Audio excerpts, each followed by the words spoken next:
नमस्कार बच्चों, एक बार फिर से आप लोगों का रेडियन गुरुकुल के डेली करंट अफेयर सेशन में स्वागत है। बच्चों, आज के सेशन में बात होगी 3 और 4 सितंबर की काफी इंपॉर्टेंट इवेंट्स की जो आपके एग्जाम के लिए इंपॉर्टेंट हैं। जो बच्चे चैनल पर नए हैं वे चैनल को सब्सक्राइब कर लेंगे ताकि उनको लगातार डेली करंट अफेयर्स के वीडियोस मिलते रहे। बच्चों, आज के सेशन का जो पहला क्वेश्चन है वो है ये है कि वर्ल्ड बैंक ने, यहाँ पर याद देखिएगा, जो वर्ल्ड बैंक है इसने फाइनेंशियल ईयर 2024 और 25 के लिए इंडिया का जो एनुअल ग्रोथ रेट है उसकी फोरकास्टिंग को रिवाइज किया है और ये रिवाइज करके उन्होंने कितना बताया है। तो बिल्कुल याद रखिएगा, ये जो रिवाइज्ड ग्रोथ रेट है इंडिया का, फोरकास्टिंग ग्रोथ रेट या फिर एक्सपेक्टेशन जो किया गया है वो 7% है। इसके पहले वर्ल्ड बैंक ने क्या किया था, इंडिया का जो एनुअल ग्रोथ रेट एक्सपेक्ट किया था वो 6.6% था।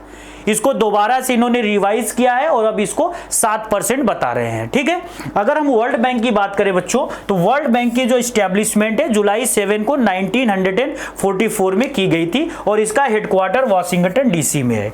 जिस दिन वाशिंगटन डीसी में वर्ल्ड बैंक बनाया गया था, सेम उसी समय एक और इंस्टीट्यूशन बनाई गई थी जिसका नाम बच्चों होता है IMF। तो IMF और वर्ल्ड बैंक दोनों एक तरीके से ट्विंस इंस्टीट्यूशंस हैं और इन दोनों की जो एस्टेब्लिशमेंट हुई थी ब्रेटन वुड्स सम्मेलन या फिर ब्रेटन वुड्स कॉन्फ्रेंस के द्वारा हुई थी। तो ये कई बार क्वेश्चन आपसे पूछता है, बिल्कुल याद रखिएगा। अगर हम वर्ल्ड बैंक की बात करें तो वर्ल्ड बैंक का पुराना नाम बच्चों IBRD भी है। तो ये जो IBRD है इस पर भी आपको कंफ्यूजन नहीं होना चाहिए। बहुत बार SSC आपसे पूछेगी कि विश्व बैंक का पुराना नाम बताइए, तो आप बताओगे international bank for reconstruction and development. तो ये जो international bank for reconstruction and development है ये वर्ल्ड बैंक का पुराना नाम है। ठीक है, और विश्व बैंक के अगर मेंबर्स की बात करें इस समय तो 189 मेंबर्स इस समय इसके हैं और सबसे इंपॉर्टेंट इस वर्ल्ड बैंक के जो प्रेसिडेंट हैं उनका नाम अजय बग्गा है। ठीक है बच्चों, आज के सेशन का अगला क्वेश्चन है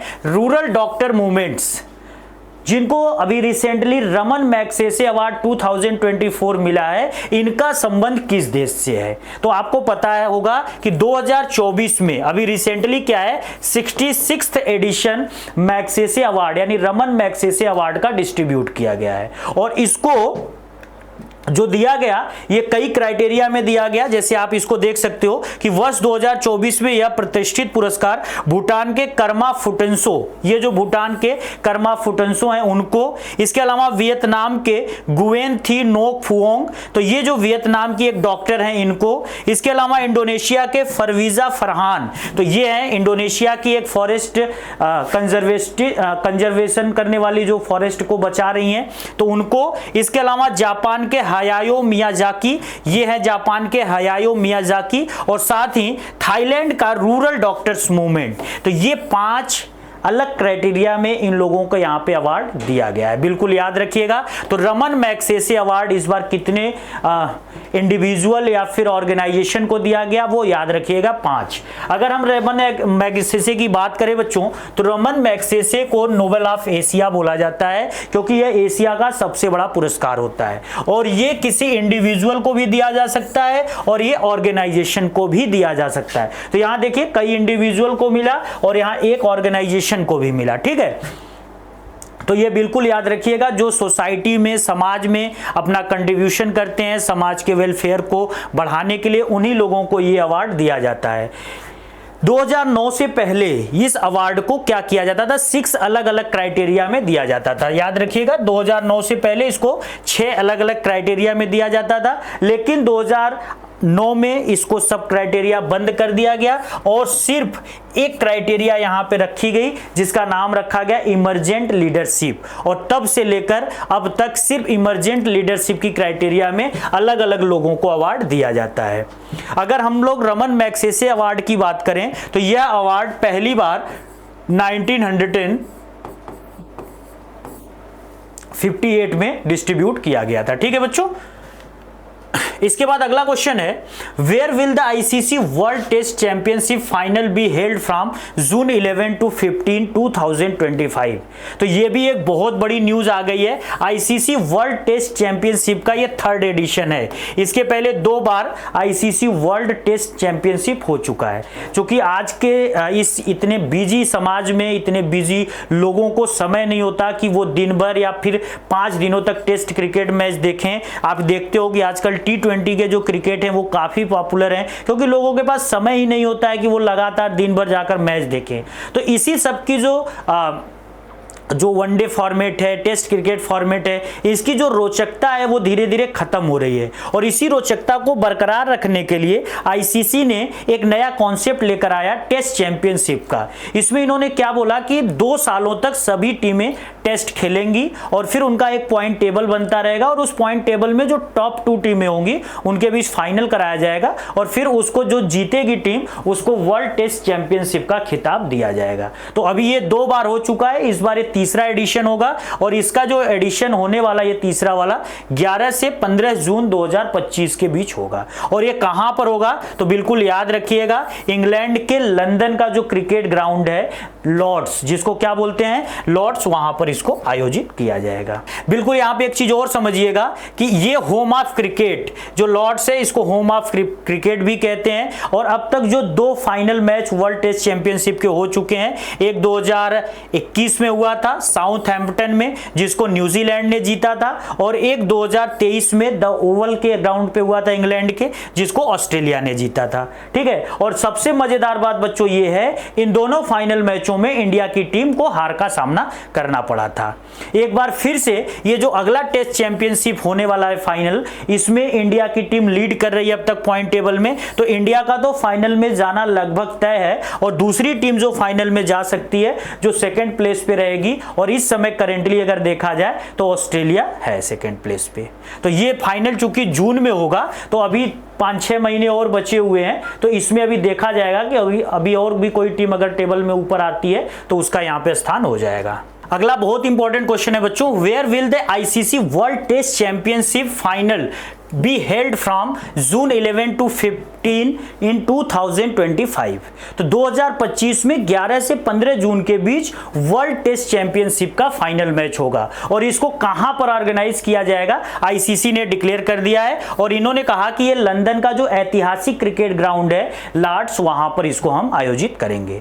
तो वर्ल्ड टेस्ट चैंपियनशिप की बात करें बच्चों तो यह वर्ल्ड टेस्ट चैंपियनशिप का 3rd एडिशन होगा, क्योंकि इसके पहले 2 एडिशन ऑलरेडी हो चुके हैं। और ये जो 2 एडिशन हुए थे उसमें साउथहैम्पटन में पहला एडिशन हुआ था 2021 में, जिसको न्यूजीलैंड की टीम ने जीता था, और दूसरा जो एडिशन था वो द ओवल के क्रिकेट ग्राउंड पे हुआ था जिसको ऑस्ट्रेलिया ने जीता था। और इन दोनों फाइनल्स में जिस टीम को हार का सामना करना पड़ा था वो हमारी इंडिया की टीम थी। और 2025 में जो अनुमान लगाया जा रहा है कि फाइनल में जो 2 टीमें पहुंचेंगी उसमें इंडिया का पहुंचना बिल्कुल कंफर्म है, क्योंकि अभी तक के पॉइंट टेबल में इंडिया टॉप पर है और दूसरी टीम ऑस्ट्रेलिया है।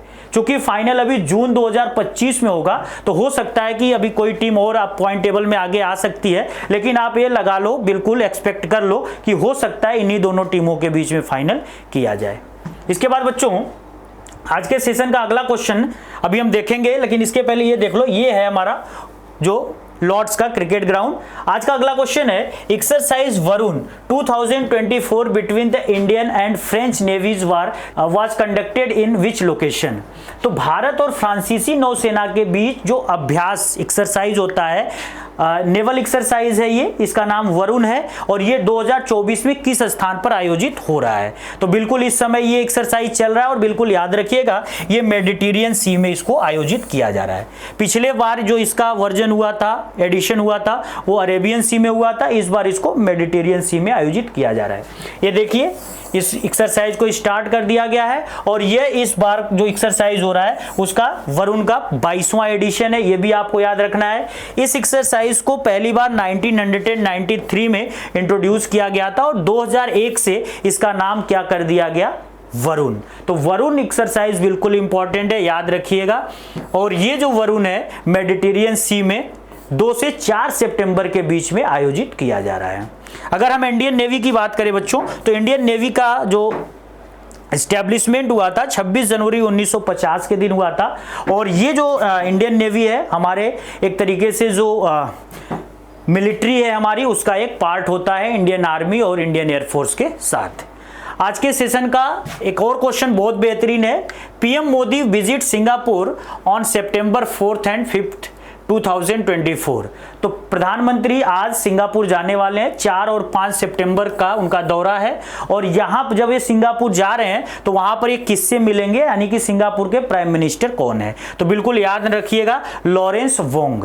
और सिंगापुर की अगर बात की जाए बच्चों, तो आज के डेट में सिंगापुर दुनिया का सबसे इमर्जिंग इकोनॉमी है और दुनिया के जितने भी मल्टीनेशनल कंपनीज हैं या बहुत बड़ी बड़ी कंपनियां हैं, आप देखोगे उन सबके हेडक्वार्टर आपको सिंगापुर में ही मोस्टली देखने को मिलेंगे। और सिंगापुर का अगर आप लोकेशन देखोगे तो ये साउथ ईस्ट एशिया, जिसको कि आसियान बोला जाता है, इन्हीं के ग्रुप में आता है और ये साउथ ईस्ट एशिया में लोकेट करता है।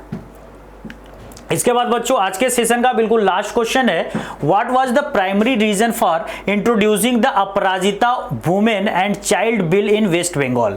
तो वेस्ट बंगाल भारत का पहला स्टेट बन गया है जिसने इस तरह का एक अपने तरीके का बिल पास किया है। इस बिल में जो रेप विक्टिम्स हैं उनको न्याय दिलाने की बात की गई है और इसमें जो रेप करने वाले आरोपी हैं उन सबको बहुत खतरनाक सजा का यहाँ पे क्या है प्रोविजन किया गया है। तो बिल्कुल आप एक चीज याद रखिएगा कि ये जो विधेयक आया बंगाल में, ये उसका मेन कारण क्या था। तो यहाँ पे आप समझ ही रहे हो कि अभी रिसेंटली पश्चिम बंगाल में एक बहुत बड़ी घटना हुई थी 9 अगस्त के दिन। वहाँ पे आरजीकर मेडिकल कॉलेज की एक स्टूडेंट के साथ रेप हुआ और उसके बाद उसकी हत्या कर दी गई। तो ये वाला जो पूरा का पूरा घटना हुआ, इससे पूरे देश में एक तरीके से मूवमेंट स्टार्ट हुआ और पश्चिम बंगाल में विशेष रूप से इन सब का बहुत ज़्यादा विरोध हुआ। तो उसी को ध्यान में रखते हुए ममता बनर्जी की सरकार ने इस बिल को पास किया है, ठीक है।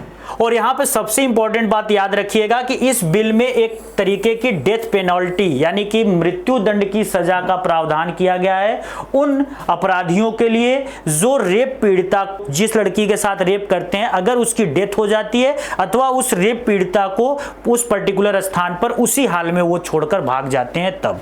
तो इन दोनों केसेस में यहां पर जो है कि जितने भी अपराधी हैं उनको डेथ पेनल्टी का पूरा प्रोविजन किया गया है। और मैंने भी थोड़ी देर पहले बताया भी कि इस तरह का कानून बनाने वाला वेस्ट बंगाल भारत का पहला राज्य बन गया है। आज के सेशन में बस इतना ही। और इस सेशन का पूरा जो पीडीएफ है आपको रेडियंट गुरुकुल के टेलीग्राम चैनल से मिल जाएगा। वीडियो अच्छी लग रही होगी तो इसको लाइक जरूर करिएगा, अपने दोस्तों के साथ शेयर करिएगा और लगातार चैनल पे बने रहिएगा ताकि आपको डेली करंट अफेयर्स के वीडियोज ऐसे मिलते रहें। जय हिंद बच्चों।